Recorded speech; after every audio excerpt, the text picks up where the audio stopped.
They are distant, non-committal, and inconsistent. Yet you are intensely, compulsively drawn to them. Why? This is the dark psychological paradox of unavailable partners, a dynamic where the lack of fulfillment generates an addictive emotional energy. Today, we're diving deep into that powerful and, let's be honest, often painful magnetic pull of people who keep us at arm's length. We're going to unpack the psychology and the brain science behind why we so often chase the very people who can't or won't give us what we need.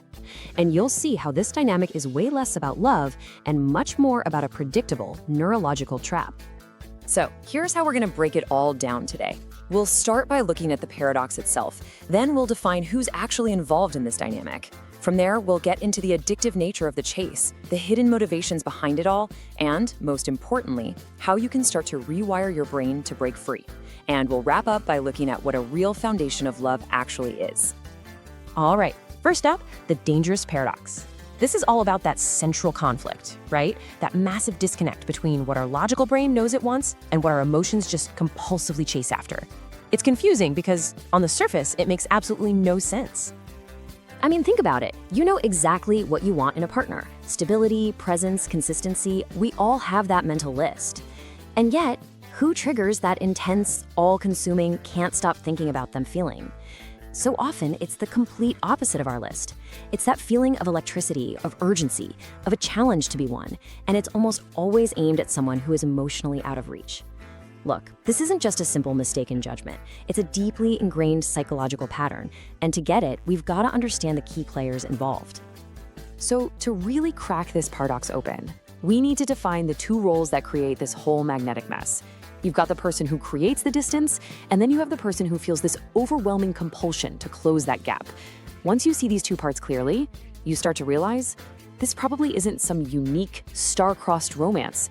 It's actually a recurring psychological script. Okay, so first up, the unavailable partner.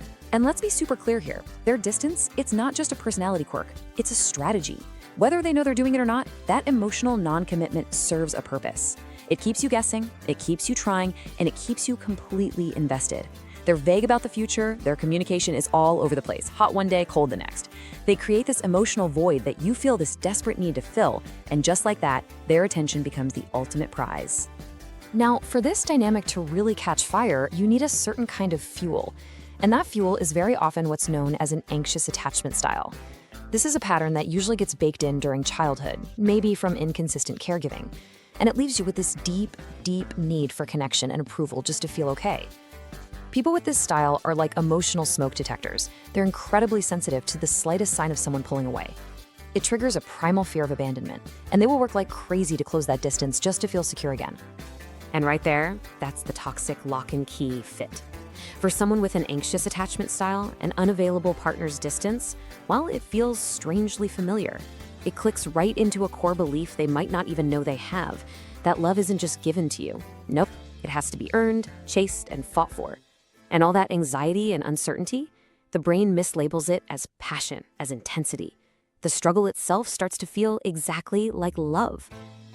And living inside this dynamic, it's absolutely exhausting. You're in a constant state of emotional whiplash, where your entire mood for the day can swing based on a single text, or a lack of one. You become a detective, right? Analyzing every word, every silence, trying to decode what it all means. Your whole world just shrinks down to this one single mission, winning them over. This brings us to the core mechanism of the trap. And this is where it gets really interesting, because we're moving beyond just feelings and into pure brain chemistry. That constant up and down cycle of hope and disappointment forges a powerful biochemical bond that is so hard to break. The chase itself becomes a real honest-to-goodness addiction. And this addiction isn't random. It's a system, a predictable three-step cycle.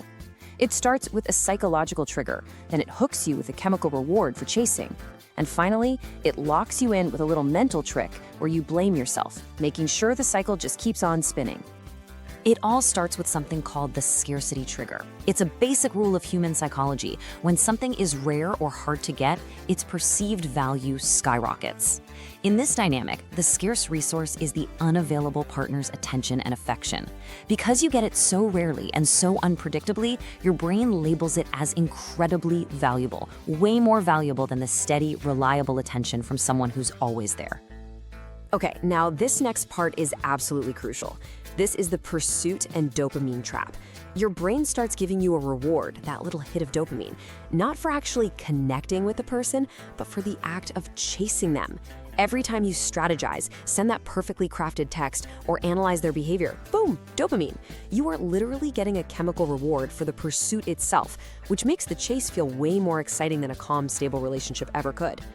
So what keeps you pulling that lever? It's something called intermittent reinforcement. And honestly, it's the most powerful form of conditioning there is. Think about a slot machine. It doesn't pay out every time. It pays out just often enough and totally at random to keep you glued to that seat, convinced the next pull is the big one. That is exactly what the unavailable partner does with their attention. Those random crumbs of affection are just enough to keep your hope alive and lock you into the chase. And the final piece that locks this whole cycle in place is this self-blame loop. When they inevitably pull away again, the first thought isn't, wow, this person is really inconsistent. Nope. The first thought is, what did I do wrong? I must have been too needy or not interesting enough. I need to try harder. You internalize the failure, which guarantees you won't leave. Instead, you just double down. Okay, so we've got the how. We see the addictive mechanics. But now let's get into the deeper why. Like, what is really driving each person in this relationship? Well, it turns out both people are trying to get a really deep psychological need met. The problem is their needs are on a collision course. And this lays it out perfectly. On one side, you have the person chasing, who's often driven by an unconscious need for what's called wound resolution. On the other side, the unavailable partner is often motivated by a need for narcissistic supply, or simply avoiding intimacy. Essentially, you have two people using each other to replay an old script from their past, and neither one is seeing the person who's actually standing right in front of them. So let's talk about wound resolution, because this is huge. It's this powerful, unconscious drive to find someone who basically recreates an old emotional wound, usually from childhood, like an inconsistent parent, and this time you're gonna win. You're not just trying to get this new person to love you. Subconsciously, you're trying to fix the past. You're trying to finally earn the consistent love you never got. And that's why it feels so urgent and so high stakes. It feels like you're one shot to finally heal. Now, the unavailable partner's motivation, it's the mirror opposite. They're often coming from an avoidant attachment style. For them, distance is a shield. It's a defense mechanism. It lets them avoid what they see as the threat of real intimacy while still getting a steady diet of attention and validation, that narcissistic supply from the person trying so hard to get close. It's all about control and keeping intimacy at a safe distance. Okay, understanding all of this is a massive first step, but just knowing isn't enough to actually change things, is it? So now we're going to shift gears from analysis to action. How do you actually break free from this powerful cycle? Well, it takes a conscious, deliberate effort to literally rewire your own attachment system. And the good news is there's a path forward. We can break it down into 3 concrete steps. First, you have to identify the blueprint that you're running on. Second, you have to start valuing consistency way more than intensity. And third, you've got to actively interrupt that dopamine loop that keeps you hooked. All right, step 1, identifying the blueprint. This might be the biggest mindset shift you'll ever make. You have to learn to see that overwhelming can't eat, can't sleep, butterflies in your stomach feeling for what it is. It's not a sign that you found the one. It's a red flag. It's the alarm bell telling you that your old attachment wound has just been activated. That intensity isn't the feeling of love. It's the feeling of trauma.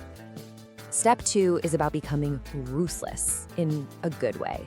You have to prioritize consistent behavior above all else. This means you stop listening to their words and their excuses, and you start watching only their actions. A great tool here is a 3 strikes rule. They're flicky 3 times, their words and actions don't match up 3 times, you have to detach. No more chances. You're judging the reality of who they are today, not the fantasy of who they could be tomorrow. And finally, step 3, you have to actively break that chemical addiction. The moment you feel that intense urge to reach out, to check on them, to do something to fix the distance, stop. Recognize that feeling for what it is, a dopamine craving. Then you must consciously choose a different action, one that actually serves you. Call a supportive friend, go for a run, work on a project you love. Every time you do this, you teach your brain to find its reward in your own well-being, not in a painful pursuit. This all brings us to our final and honestly most empowering takeaway. Because once you see the trap for what it is, and you start to make these changes, you can finally understand what the true foundation of a healthy relationship is supposed to look like. And spoiler alert, it looks nothing like the chase. Because when you boil it all down, all of that energy, all of that pain, all of that obsessive focus, it was never really about them. You weren't chasing love. You were chasing a fantasy. The fantasy of finally fixing an old wound. And that right there is the ultimate lesson. It's about completely redefining what you see as valuable. Emotional availability is not a challenge to be conquered. It's not the grand prize. It is the baseline. It is the absolute non-negotiable entry fee for a relationship with you.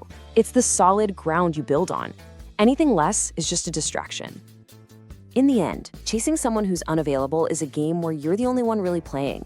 The only partner worth your time, your energy, and your heart is not the one you have to win over. It's the one who shows up consistently and willingly, ready to build something real with you from the very beginning.